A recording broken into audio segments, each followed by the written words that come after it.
At number 10, we have Luffy versus Arlong, one of Luffy's most iconic enemy. Arlong is a fisherman who blackmails Nami into working for him after murdering her mother. Given that Nami has one of One Piece's most tragic origins, fans were waiting for Luffy to take Arlong down. He is the first major threat Luffy has to face, and their fight is pretty intense, with Arlong biting and cutting Luffy with his sharp teeth and nose. This fight also introduces one of Luffy's biggest weaknesses to sharp attacks like slashing, which stays with him well through the series. Luffy ends the fight by destroying both Arlong and his base, freeing Nami from her tragic past. While this is definitely one of the best fights in the series, it pales in comparison to some of the fights that come after Luffy enters the Grand Line and faces much stronger enemies. Number 9 is Luffy versus Enel. Enel was the godlike ruler of Skypiea, whose electricity-based devil fruit made him incredibly difficult to fight. He could shock his enemies with bolts of lightning and transform himself into electricity to avoid most attacks.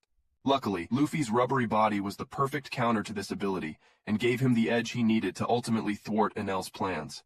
Enel was one of the strongest Logia users from before the time skip, and Luffy would have likely not been able to defeat him at the time if he weren't Enel's natural enemy, as Luffy hadn't yet discovered Haki.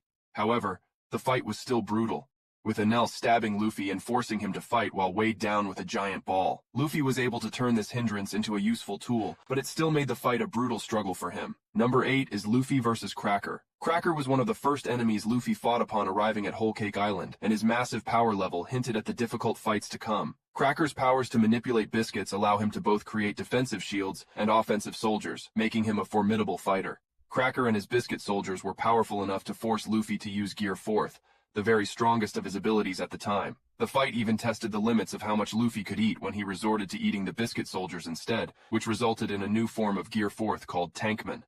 Their fight lasted for over 11 hours, making it one of the longest fights in One Piece, but ultimately, Luffy didn't suffer too much physical damage, despite having to eat Cracker's soldiers to the point of almost bursting. This keeps it from being placed higher among all of Luffy's fights, despite how grueling it was for Luffy. Number 7 has Luffy versus Crocodile. Crocodile was the first major enemy that Luffy fought after entering the Grand Line, and served as a good representative for the power level of the 7 warlords of the sea. Their fight was extremely brutal for Luffy, who was impaled on Crocodile's hook and dehydrated by his sand abilities. However, once Luffy figured out that he could combat Crocodile using water, he was able to defeat him with a barrage of powerful punches. Crocodile's powerful sand powers forced Luffy to innovate in the most hilarious way possible, and the fight would have likely been much easier had Luffy known about Haki. At number 6 is Luffy versus Magellan. This is one of the shortest fights in the series, but it is also one of the few fights in One Piece that Luffy lost completely.